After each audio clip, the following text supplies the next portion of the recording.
Hey guys, so I'm going to continue just a little bit, briefly, with the rant about the Derby City Pocket idea that they have, where they're going to have TV table 4.25, everything else 4.5, starting next year.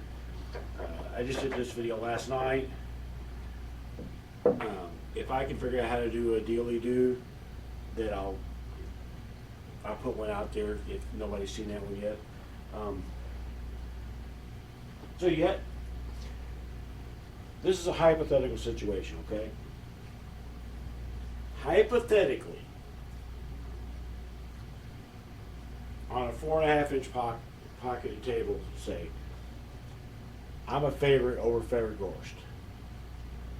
Yeah, I'll give you guys a minute or to stop laughing. It is a hypothetical situation, and I do have a point.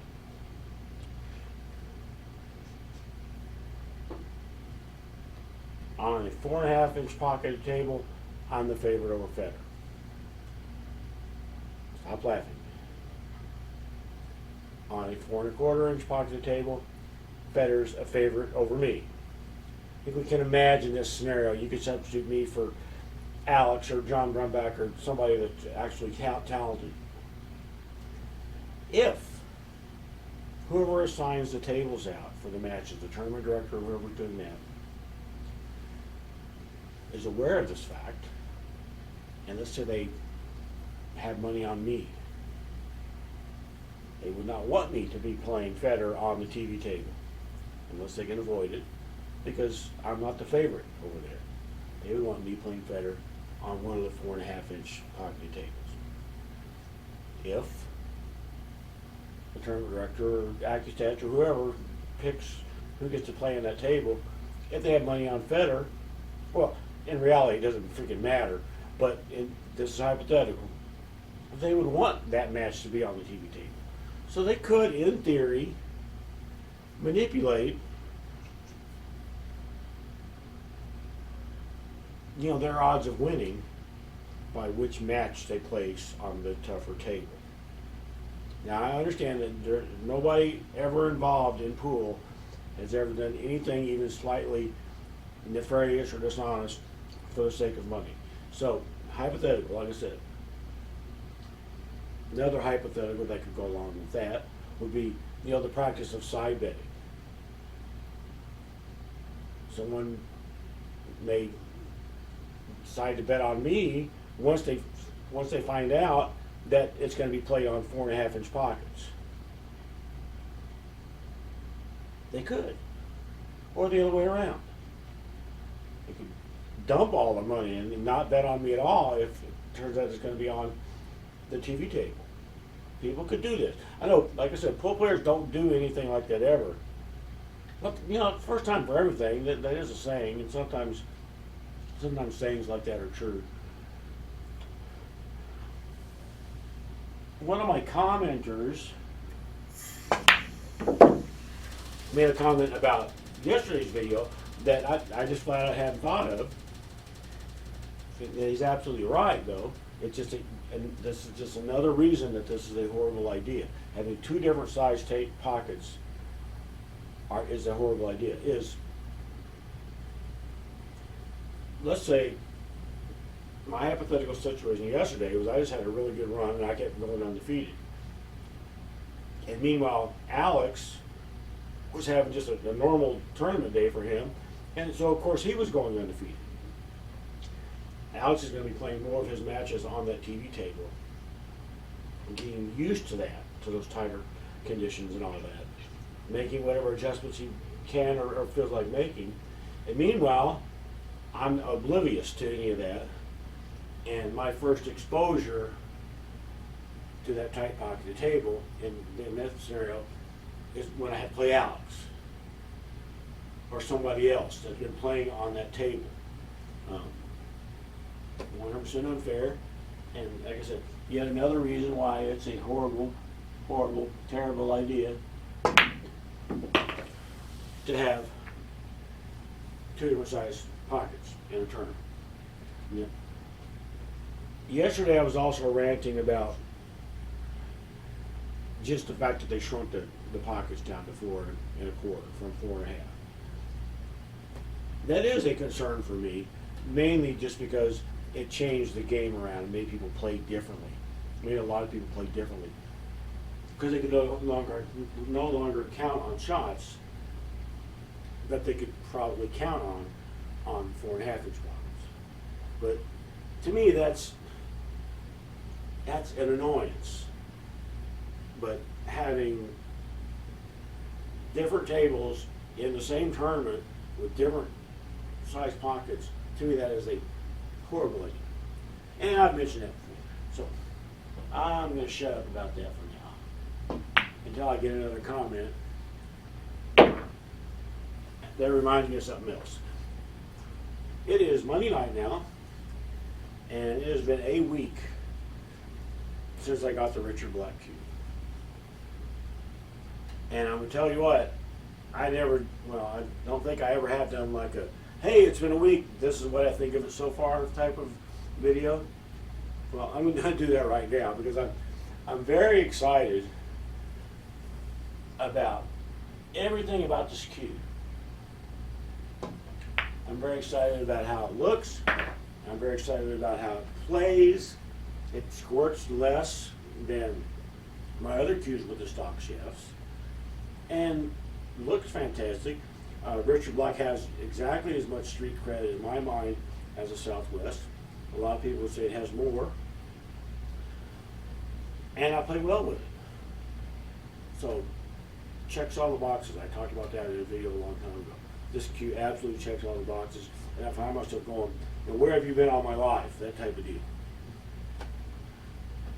Just like everything else, this could all change.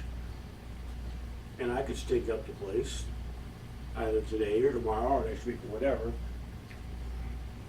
But odds are pretty good. I'm not going to blame the cue if that happens.